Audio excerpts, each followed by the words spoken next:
네, 안녕하세요. 오늘은 제10일과 마지막 때의 속임수란 제목으로 말씀을 같이 나누겠는데요.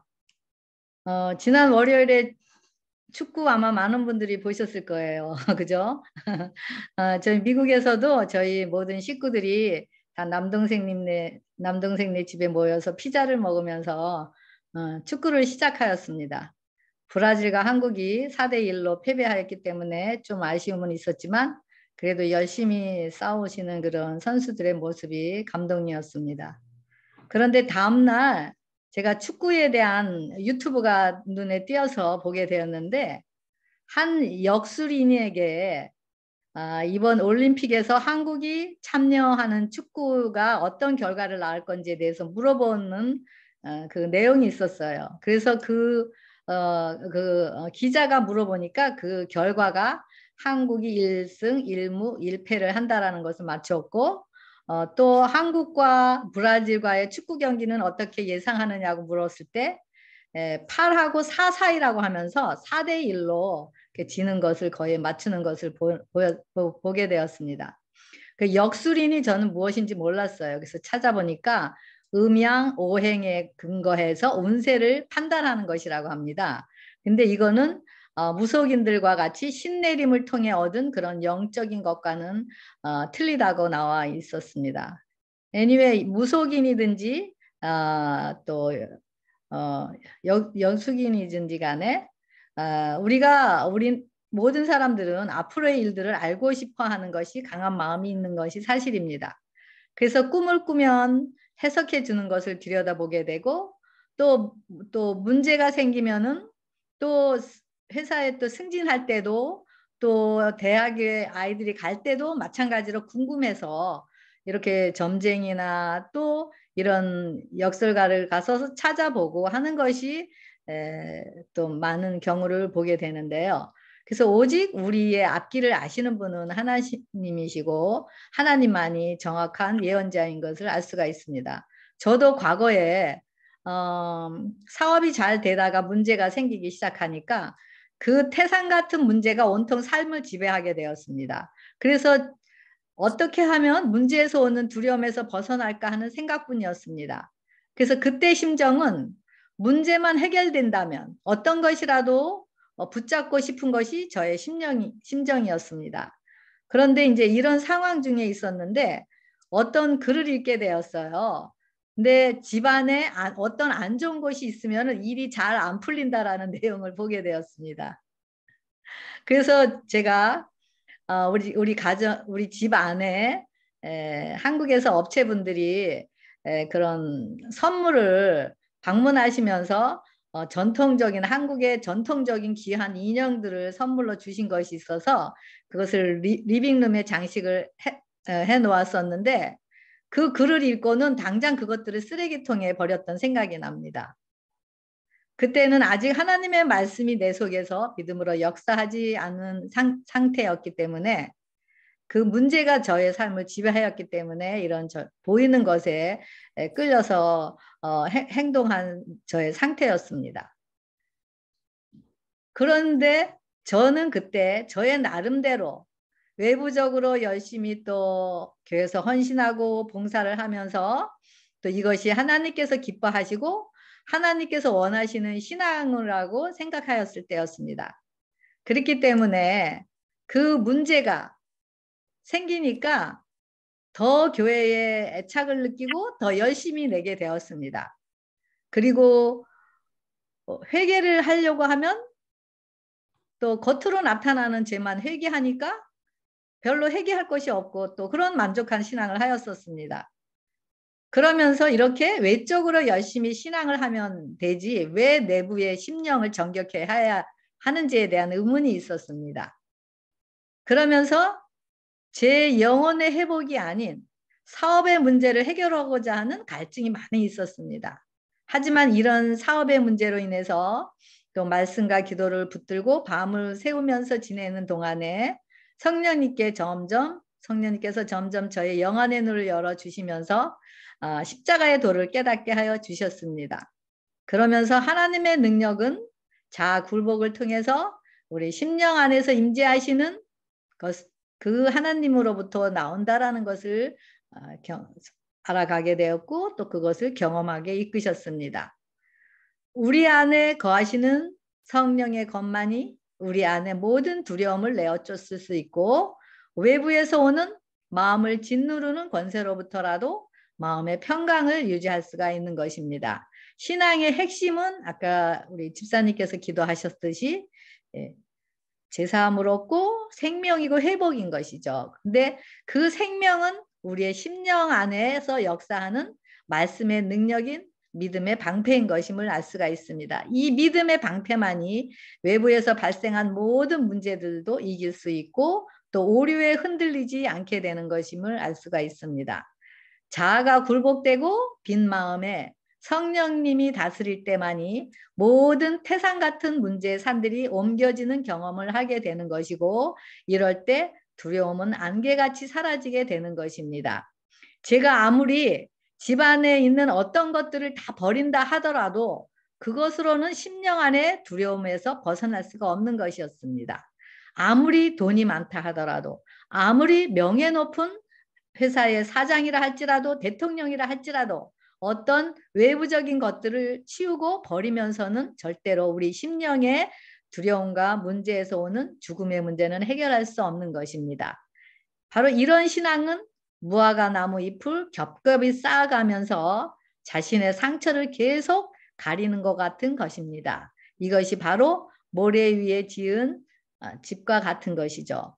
그래서 하나님은 자신의 음성으로 우리의 심령을 정결케 하여 성령의 검으로 우리 안에 임재하셔서 우리의 믿음의 방패가 되길 원하십니다. 그래서 우리가 매일 말씀과 기도를 통해서 하나님과 교제하고 또 그 사랑의 은혜로 우리 심령이 굴복되게 되면서 우리가 정결함을 잊게 되는 이런 믿음.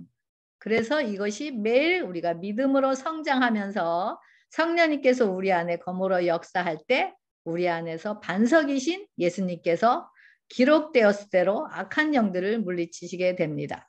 이것이 그리스도 안에서 믿음의 방패로 선한 싸움을 싸워가게 되는 것입니다. 이 길만이 사단의 속임수에 속지 않고 강신술이나 점쟁이나 또 그런 것에 이끌리지 않고 달려가지 않게 되고 또 어떤 유혹과 오류에도 넘어가지 않게 되는 믿음인 것입니다. 우리 심령을 말씀이신 하나님이 통치하실 때만이 그 하나님은 우리의 전신갑주가 되십니다. 행위적인 것으로 품성을 대신하려고 하면서 예수님을 흉내내고 닮아가는 신앙에는 성령의 검의 무기를 휘둘릴 수가 없고 믿음의 방패를 즉 공격용 그 방패를 사용할 수가 없는 것입니다. 그래서 이렇게 혈과 육에 대한 싸우면은 바로 상처만 남게 되는 것이 볼 수가 있습니다. 그래서 로마서 10장 3절에는 하나님의 의를 모르고 자기의 의를 세우려고 힘써 하나님의 의에 복종하지 아니하였느니라고 말씀하였습니다. 예수 안에 하나님의 뜻과 하나 되어 말씀이 통치하는 나라가 될 때 이것이 바로 전신갑주를 입는 것입니다. 이것이 바로 모든 말씀으로 살아가는 것을 의미하고 있습니다. 그래서 이럴 때만이 어떤 오류라 할지라도 이끌리지 않고 또 오류에 넘어지지 않고 굳건히 반석 위에 지은 집으로 흔들리지 않는 것임을 알 수가 있습니다. 그래서 오늘 우리가 교과 공부를 통해서 교과 공부 내용이 뭐죠? 바로 신비주의, 또 임사, 황생, 강신술 등인데 이런 것들을 우리가 간단하게 살펴보도록 하겠습니다.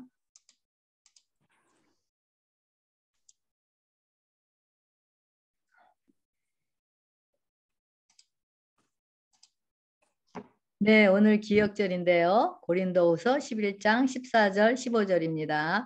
이것이 이상한 일이 아니라 사단도 자기를 광명의 천사로 가장하나니 그러므로 사단의 일꾼들도 자기를 의의 일꾼으로 가장하는 것이 또한 큰 일이 아니라 저희의 결국은 그 행위대로 되리라. 이 말씀이 뒤에 또 나오기 때문에 그때 이 말씀에 대해서 같이 나누기로 하겠습니다.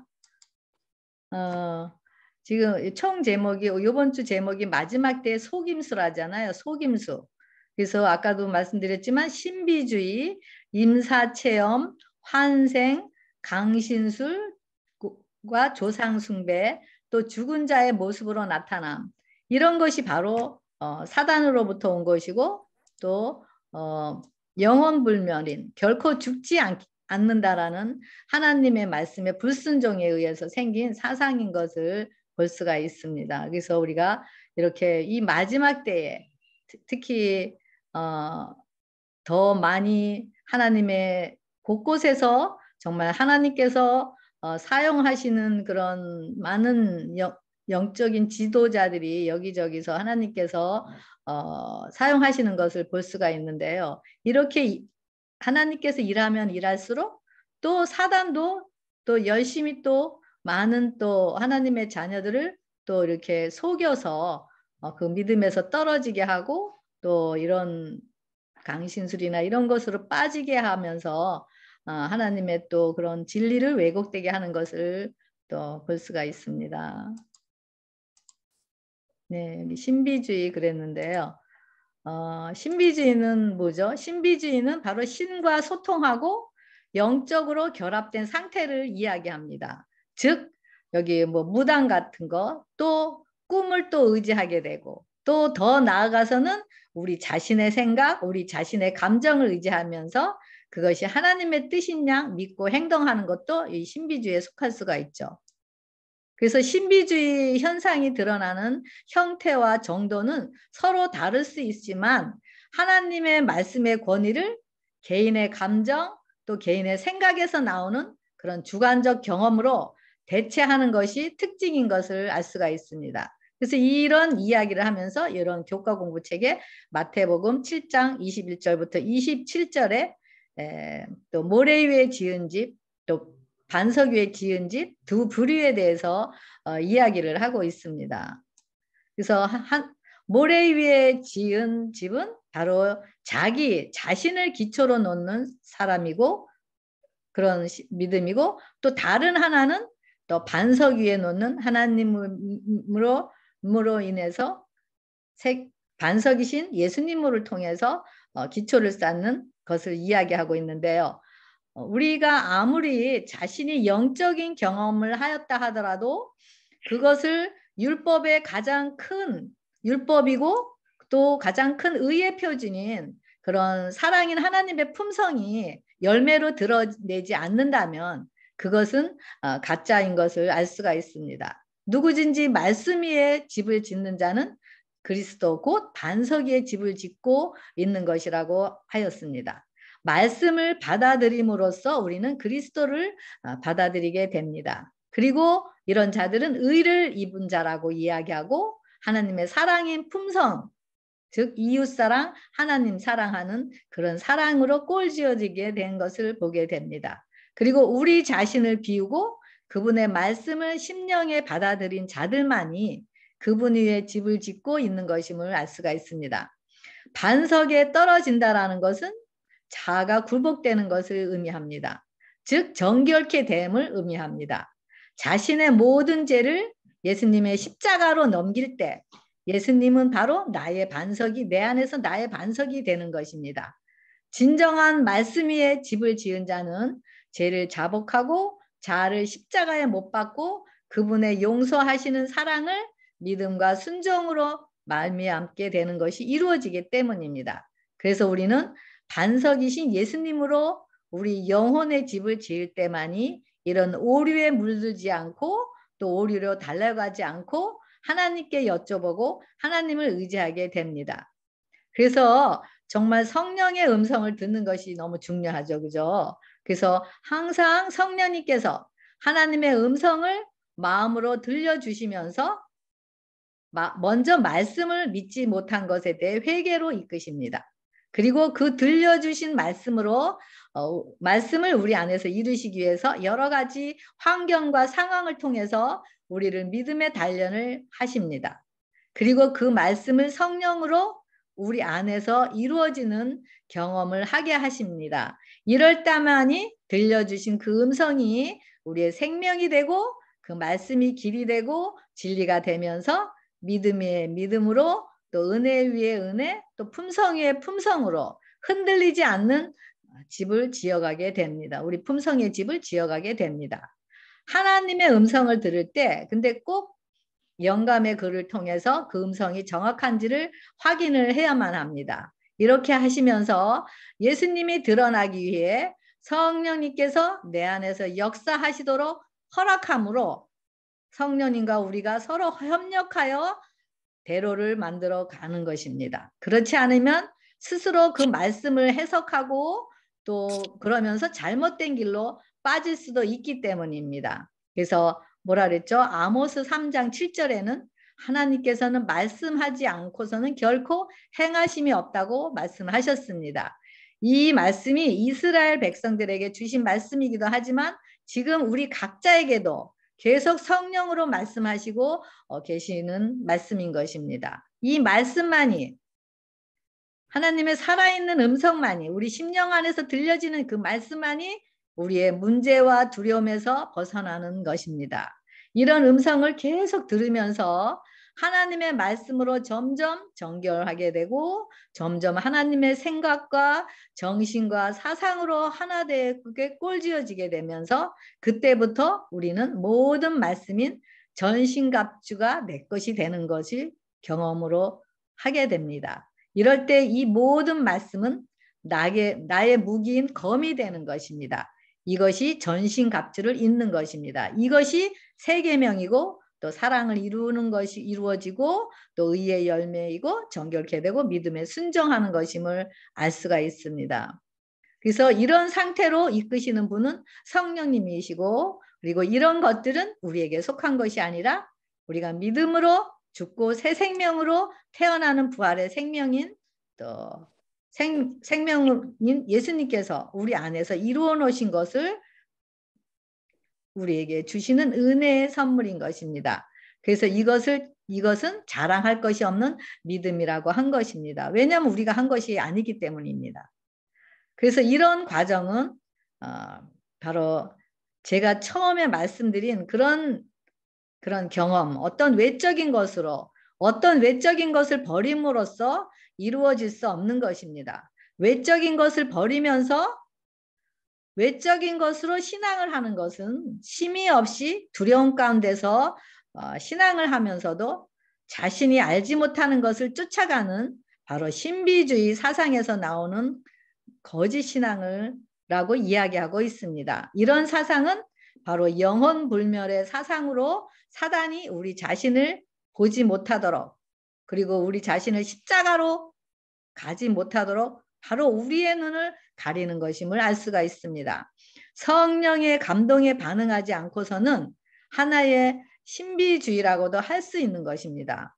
왜냐하면 자기 생각, 자기 감정, 자기가 세워놓은 어떤 표준에 의해서 신앙을 하기 때문이죠. 그래서 우리가 성령에 반응한다면서 이런 경우는 성령에 반응한다면서 결국 개인적인 감정과 취향이 성경을 해석하는 그런 근거가 되기도 하기 때문인 것입니다. 그래서 이런 성령님께서 이끄시는 것들이 이루어지지 않으니까 꿈을 의지하고 또 기분과 감정을 의지하면서 그것이 하나님의 뜻이고 그것이 하나님께서 주시는 응답이라고 생각하는 것 이런 경우를 많이 보게 되는 거예요. 이것이 바로 신비주의의 신앙이라고 하고 이것을 불법을 행하는 자들이라고 말씀하고 있습니다. 이거 그래서 여기 마태복음 7장 21절에 내 아버지의 뜻대로 행하는 자라야 천국에 들어간다고 그랬는데요. 그러면서 주의 이름으로 선지자 노릇하며 주의 이름으로 귀신을 쫓아내며 주의 이름으로 많은 권능을 행하지 아니하였나이까 하리니 그 다음 뭐라 그랬어요? 불법을 행하는 자들아 내게서 떠나가라 하리라고 말씀하신 것입니다. 그래서 이런 것들은 그저 믿기만 하면 구원 얻기 때문이다. 회개 없는 믿음, 정결함이 없는 믿음, 바로 이런 것들은 예수님 없는 그런 신앙, 바로 예수님을 믿는다고 하지만 외부적인 것만 버리고 또 외부적인 것만 깨끗게 정결케 함으로써 의지하면서 그런 자신으로부터 나오는 사상을 여기서 이야기하고 있는 것을 볼 수가 있습니다. 그리고 또 여기 보면은 여기 반석 위에 지은 집과 모래 위에 지은 집을 설명을 해놨는데요.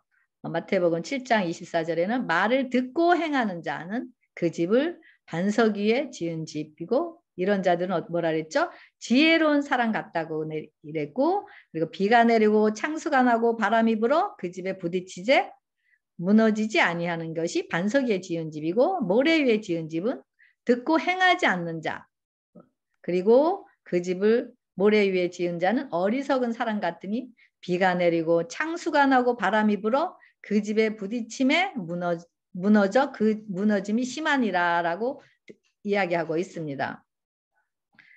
제가 처음에 말씀드린 것 같이 그런 어려운 문제와 두려움에서 벗어나기 위해서 제가 외적인 것을 버리면서 마음의 안정을 얻으려고 하였고 또 봉사도 많이 하고 직책도 가지면서 열심히 헌신했던 그런 상태에서 창수가 나고 바람이 불고 또 그런 문제가 생기니까 외적으로 하는 신앙은 하나님의 능력이 우리 것이 될 수가 없는 것입니다. 그래서 이것이 바로 모래 위에 지은 집을 짓고 있기 때문에 이런 신앙의 행위는 말씀에 대한 믿음으로 순종할 수가 없고 또 하나님 안에서 참심 안에서 우리가 하나님의 진정한 품성을 드러낼 수가 없는 것입니다. 그래서 내적으로 자아와 이기심의 사랑의 은혜에 반석에 깨어질 때만이 그 사랑의 은혜의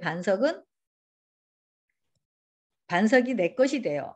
바로 내 안에 예수님이 거하심으로 바로 그분의 그런 능력이 나의 것이 되고 그분의 품성이 나의 것이 되어 어떤 유혹이라도 어떤 오류라도 우리가 넘어지지 않고 또 이끌리지 않고 속지 않게 되는 것임을 또 이야기하고 있는 것을 볼 수가 있습니다.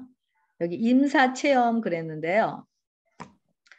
이 임사체험은 영혼 불멸에 근거해서 죽음의 세계를 다녀왔다는 그런 체험을 이야기하는데요. 저도 이런 이야기를 많이 들은 것 같아요. 실제로 이게 그 사람이 죽어서 하늘에 가서 어떤 것을 경험을 했고 또 지옥에 가서 어떤 것을 경험을 했다라고는 얘기를 하는데 이런 상태는 실질적으로 죽은 상태가 아니고 이것은 영원불멸을 증명하고자 할 때 가장 인기 있는 현대적 주장이 바로 임사체험인데 그것은 죽은 것이 아니라 그것은 잠깐 이렇게 뭐라 그럴까요? 그런 잠깐 이렇게 뭐라 그럴까 이 저기 혼이 잠깐 이렇게 그걸 뭐라 그러죠? 이거 잠깐 이렇게 나가는 거를 영어로 뭐라 그러죠? 제가 지금 갑자기 생각이 안 나는데요. 그런 상태를 본인은 죽었다라고 이제 생각을 이제 하는 건데요. 그래서 이렇게 육체적 이 임사 체험은 이 레이먼드 A 무디 주니어라는 사람이 그런 삶 이후의 삶이라는 책을 썼는데 육체적 죽음으로부터의 생존 현상에 대한 조사라는 책을 통해서 소개했는데 사람들은 다시 살아나기 전에 사랑스럽고 따뜻한 빛의 존재를 보았다고 주장했습니다. 그런데 이것은 죽음 이후에도 인간의 영이 생존한다는 그런 뭐죠? 이것이 영혼불면서를 이야기하고 있는데 실제로 죽은 것은 아니라고 이야기하고 있습니다. 이 나사로 여기 지금 요한복음 11장 40절부터 44절에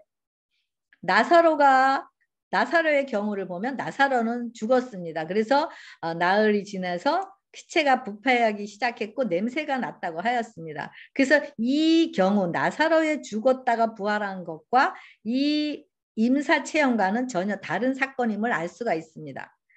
성경에 뭐라고 말씀하시죠? 죽은 사람은 아무것도 모른다고 했습니다. 고통도 없고 아픔도 없고 무의식 상태라고 하는 그런 이런 임사체험은 바로 성경의 가르침과는 전혀 다른 가르침임을 알 수가 있습니다. 그래서 이 사탄은 정말 마지막 때에 어떤 것을 통해서라도 정말 사람들을 속이고 현혹시켜서 그런 하나님의 말씀을 에서 떠나가게 하고 이런 것을 붙들려고 하게 하는 거, 속이는 것이 바로 사단의 작전인 것을 또 여기를 통해서 드러나는 것을 볼 수가 있습니다. 여기 환생 그랬는데요. 환생은 사람이 죽어서 그 영혼이 다른 사람으로 혹은 다른 생명체로, 그러니까 사람이 죽어서 다른 사람이든가 아니면은 뭐 예를 들어서 개구리라든가 뭐 원숭이라든가 이런 생명체로 다시 태어난다라는 사상을 나타내고 있는 것을 이야기하고 있습니다.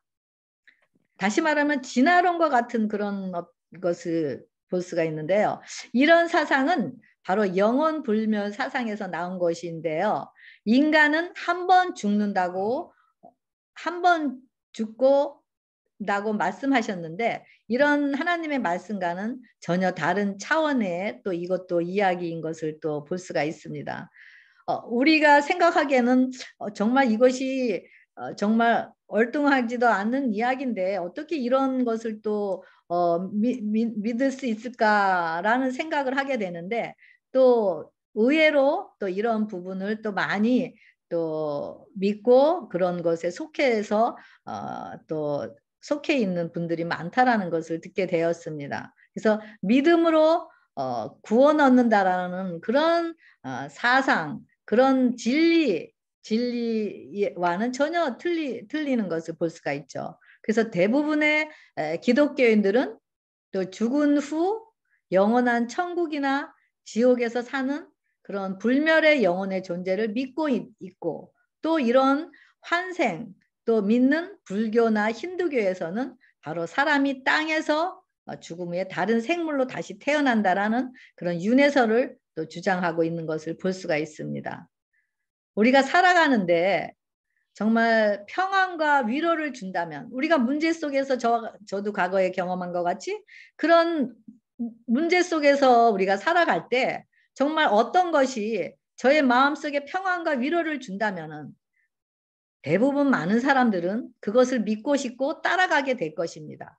저의 경험과 같이 두려움에서 벗어나고 싶었고 또 문제에서 해결이 된다면 그 어떤 이론이라도 받아들이고 싶은 그런 마음이었던 것이기 때문입니다. 그래서 이런 이서들을 받아들이는 것은 실질적으로 예수의 믿음과 하나님 말씀에 대한 확신이 없기 때문에 두려움에서 오는 바로 자기 위안이라고 할 수가 있습니다.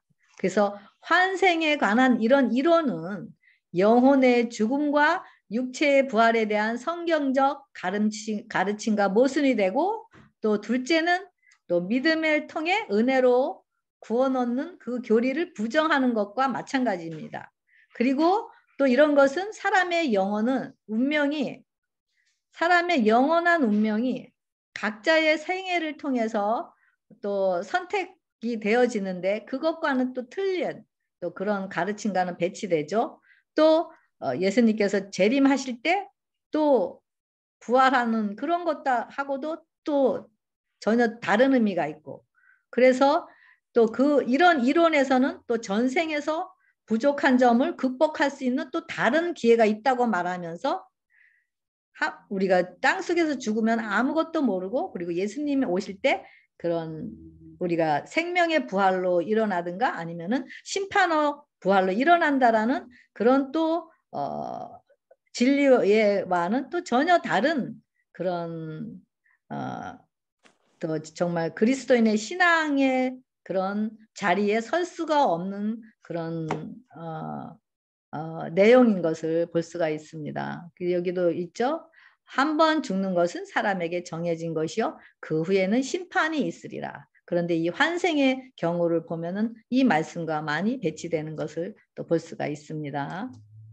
또 강신술과 조상 숭배 그랬는데요. 여기서 사울 얘기가 있는데 강신술이 뭔가요? 강신술은 죽은 사람을 불러내는 것, 또 점치는 것, 제사하는 것 등을 여기서 이야기하고 있는데요. 고대부터 강신술은 주로 미래의 사건을 예측하기 위해 죽은 자의 영혼을 소환하는 행위를 가리켜 왔습니다. 한편 또 조상 숭배는 뭐죠? 제사죠, 제사. 죽은 조상을 여전히 가족으로 여기며 그들의 영혼이 살아있는 사람들의 일에 영향을 미칠 수 있다고. 그래서 조상을 잘 모셔야지만 지금 이 땅에서 사는 그 자손들이 복을 받는다고. 그래갖고 열심히 제사를 드리고 있잖아요. 그래서 이런 관습들을 이야기하는데 이와 같은 이런 이교적 관습들은 영혼이 죽지 않는다고 믿으며 또 사랑하는 사람이 죽은 뒤에도 그들을 계속해서 또 그리워하는 사람들을 계속 볼 수 있다고 생각하게 하는 사상을 넣어주는 것이 사단의 계계인데요. 그래서 이렇게 속이는 건데 이 사울도 블레셋 사람이 군대를 쳐들어오고 또 그들의 군대를 보고 두려워서 그 마음이 크게 떨렸기 때문에 그가 여호와께 기도하였지만 그가 아무런 여호와께 대답을 얻지 못하고 또 사무엘로부터도 대답을 들으려고 했는데 대답도 듣지 못하니까 어떻게 되죠? 그 다음에는 신을 쫓아가죠. 그러면서 그가 신접한 여인을 쫓아가서 사무엘을 불러내는 그런 상황을 보게 되는데요. 이런 강신술과 이런 제사는 봐도 앞으로 많이 정말 그리스도인들도 많이 이런 것으로 넘어가게 된다라고 이야기하고 있습니다. 성경은 뭐라 그러죠? 그의 호흡이 끊어지면 흙으로 돌아가서 그날에 그의 생각이 모든 것이 소멸된다고 하였습니다. 근데 그 사울은 어땠나요? 그 여인에게 죽은 선지자 사무엘을 불러내달라고 요청을 합니다. 그리고 사무엘로 가장하여 그런 사단이 그런 나타나갖고 바로 그런 실질적으로 믿게 하는 것, 이것이 사단의 장난이고 또 이것이 또 많은 사람들이 정말 이런 경우 있잖아요. 우리가 정말 사랑하는 사람을 잃었어. 또 사랑하는 아내나 남편, 또 자식이나 부모, 또 형제들을 잃었을 때 정말 이런 강신술을 가서 이런 곳에 가서 우리가 정말 그 사랑하는 사람들이 보고 싶을 때, 못 견디길 때 가서 우리가 그 사람들하고 같이 얘기도 하고 볼 수 있다라면은 정말 우리가 반석의 집을 짓지 않는 이상 우리가 이런 사실을 바로 사단의 계계이고 사단의 속임수라는 것을 알지 못할 때는 우리가 자동으로 우리는 불안하고 초조하고 그리고 무엇인가를 의지해야 하기 때문에 또 하나님을 믿는다라고 하지만 하나님에 대한 그런 믿음에 대한 확신이 없을 때 우리는 자동으로 이런 것에 끌리게 되는 것을 알 수가 있습니다. 제가 아는 어떤 분이 있었는데 너무 어떤 사람을 너무 미워했어요. 그러니까 너무 심령이 괴로운 거예요. 근데 이제 요가를 가면은 이런 것들이 해결된다라는 그런 광고를 보고 요가를 갔는데 그런 요가를 어떤 식으로 하냐면은 정신 상태를 어느 한 곳으로 모아놓고 거기서 하나의 박스를 만들어 놔요. 그리고 그 박스를 만들어 놓고 자기 생각에 있는 미움이나 모든 용서하지 못하는 그런 부정적인 거나 모든 문제의 고뇌를 다 박스 안으로 이렇게 집어넣는 거. 그런 것을까지 해봤다라고 너무 힘들고 괴로우니까 그런 것까지도 해봤다라는 그런 이야기를 들은 적이 있었습니다. 그런데 그런다고 그런 미움이 없어지나요? 순간적으로 그 당시는 만약에 없어질 수는 있겠죠. 하지만 그것은 영원한 치유가 아니기 때문에 도로 또 나타나게 되고 또 만약에 그런 일들을 계속 하고 있었다라면 그것은 바로 그런 사상이 바로 다른 영에 이끌려서 정말 이거 정말 헤어날 수 없는 그런 곳으로 또 들어가게 되는 그런 것들을 보게 될 것입니다. 그래서 이런 것들을 보면서 정말 두려움은 오직 하나님의 임재 안에서만이, 또 미움도 마찬가지고 용서하지 못한 도 많고, 또 우리 심령 가운데서 일어나는 여러 가지 파도들, 문제로부터 오는 그런 파도치는 그런 많은 것들이 바로 하나님의 임재만이 쫓아낼 수 있다는 것을 다시 한번 생각하게 되었습니다. 여기 죽은 자의 모습으로 나타난 바로 이제 이건데, 아까 조금 전에 말씀드린 건데요.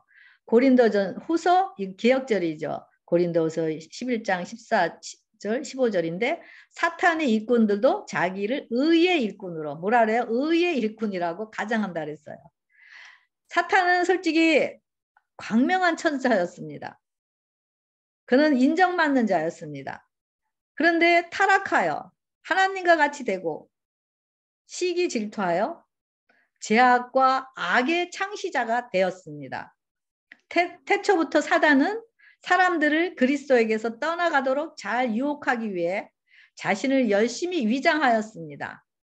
하와를 선악과를 먹게 하기 위해 꼬이고, 그 꼬이는 것이 지금 우리뿐만이 아니라 모든 다른 영혼들도 다 꼬이면서 하나님과 같이 되는 그 자리에 우리 자신이 앉게 하는 것, 그럴 때만이 사단이 자기 보좌가 되기 때문에 사단이 하는 일이 바로 이것입니다. 이것이 바로 율법에 불순종하는 것임을 알 수가 있습니다.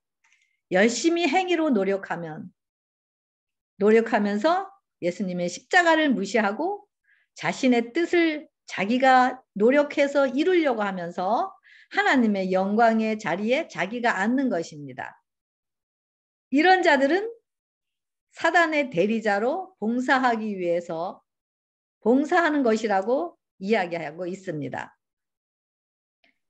제가 처음에 과거에 했던 것, 외적으로 버리면서 외적인 것을 통해서 의의 일꾼으로 가장하려고 하는 것, 물론 몰라서 그런 것이었지만, 그렇지만 우리 예수님께서 이런 자들, 예수님께서 십자가에서 기도하신 것이 뭐였죠? 우리의 모르는 죄, 알지 못하는 죄를 바로 그래서 기도하신 것임을 알 수가 있습니다.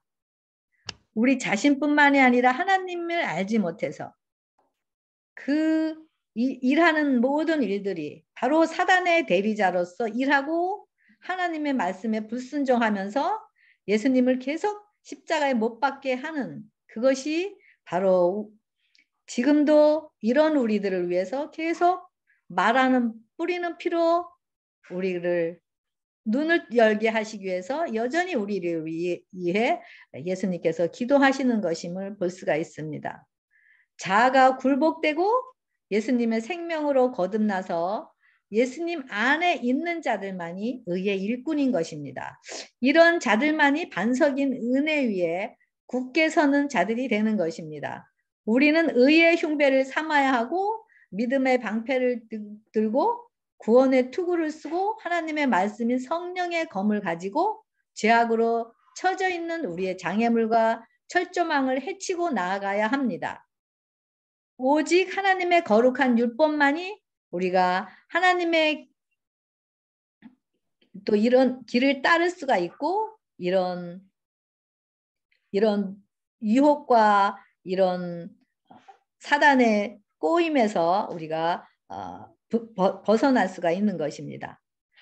하나님, 이럴 때 우리는 하나님께서 우리의 머리끝에서부터 발끝까지 전신갑주가 되십니다. 이런 전신갑주, 말씀으로 전신갑주를 입은 자만이, 다시 말하면 모든 말씀으로 사는 자들만이 우리가 이런 어떤 유혹이 오고 어떤 그런 오류가 우리를 이끈다 할지라도 우리가 이끌리지 않게 되고 반석에 굳게 설 수 있는 그런 신앙을 유지할 수가 있는 것임을 알 수가 있습니다.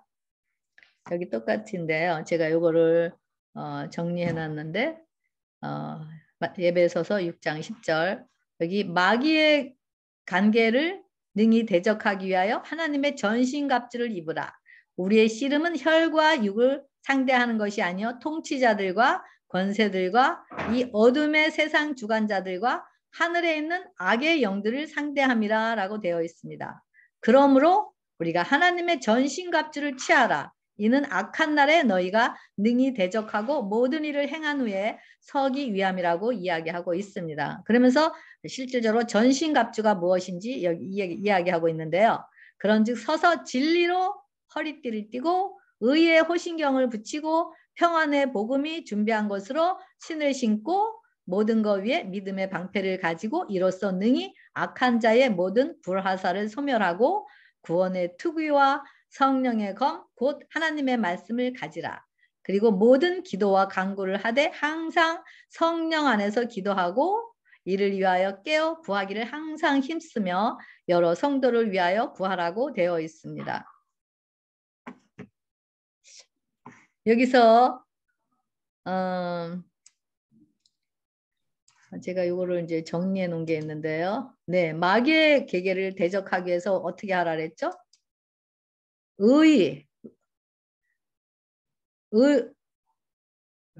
의를 입고 그 다음에 복음, 여기 보면 의의 흉배를 붙이고 그 다음에 평안의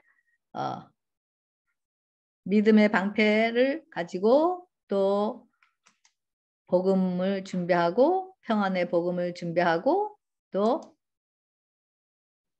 진리로 허리띠를 띠고 또 구원의 투구와 성령의 검 곧 하나님의 말씀을 가지라 그랬는데 이것이 바로 전신갑주를 입으라는 것이고 이것이 바로 반석 위에 집을 짓는 것을 이야기하고 있습니다. 이럴 때만이 우리가 마귀가 만들어 놓는 바로 속이는 것 지금까지 살펴본 이런 것에 우리가 유혹에 빠지지 않게 된다라는 것입니다. 제가 과거에 그런 외적인 것을 버렸던 그 상황에서도 제가 열심히 말씀 보고 기도하고 정말 하나님을 의지한다라고 했다고 얘기했잖아요. 그렇지만은 그것은 겉에 우리의 심령의 정결함이 없이 그렇게 행해했던 저의 그런 모습이었었는데요. 바로 이런 것들을 이루기 위해서는 우리가 십자가에서 예수님과 함께 죽는 경험을 통해서 성령님께서 우리 안에 임재하실 때만이 이런 것들이 열매로 나타나는 것입니다. 그럴 때만이 이것이 우리 것이 되는 것임을 알 수가 있습니다. 이사야 1장 11절에 보면 여호와께서 말씀하시되 너희의 무수한 재물이 내게 무엇이 유익하뇨? 나는 수양의 번제와 살찐 짐승의 기름에 배불렀고 나는 수송아지나 어린 양이나 수염소의 피를 기뻐하지 아니하노라. 너희가 내 앞에 보이러 오니 그것을 누가 너희에게 요구하였느냐? 내 마당만 밟을 뿐이니라고 말씀하고 있습니다. 하나님의 백성이라 공언하면서 종교의 외형은 유지하였지만 자신들의 마음을 여호와께 드리는 일은 하지 않는 것. 바로 외형적인 경건만. 하나님이 경건만을 유지하는 것은 하나님이 원하시는 예배가 아닌 것입니다. 그렇죠? 그래서 하나님이 요구하시는 제사는 뭐죠? 바로 순종이며 의식이 아니라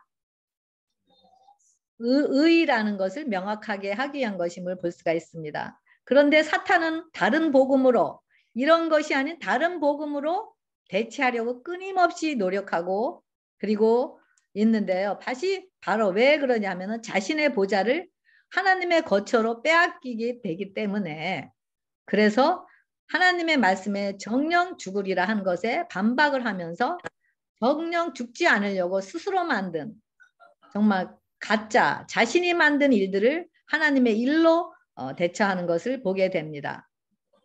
겉의 것은 다 바칠 수가 있습니다. 하지만 그렇지만 가장 버릴 수 없는 것 버리려면 정말 고통이 따라오고 차라리 죽는 것이 낫다고 하는 것 그것은 바로 우리 심령의 자존심인 것임을 알 수가 있습니다.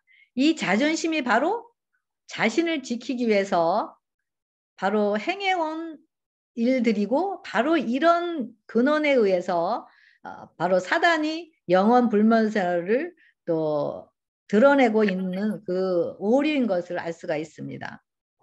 우리가 자존심이 살아있으면 그 자존심을 지키기 위해서는 어떤 것이라도 우리가 하는 것이 우리 인간의 본성인 것임을 볼 수가 있습니다. 그래서 그 자존심을 지키기 위해서는 정말 우리가 비록 원하는 것이 있다 하더라도 그 자존심을 버리는 것보다는 차라리 그 원하는 것을 버리는 것이 우리의 심령인 것입니다. 그래서 우리가 이런 것에서 벗어나기 위해서는 우리가 믿음의 반석이 되시는 예수님 안에 굳게 서는 것뿐인 것을 보게 되는데요.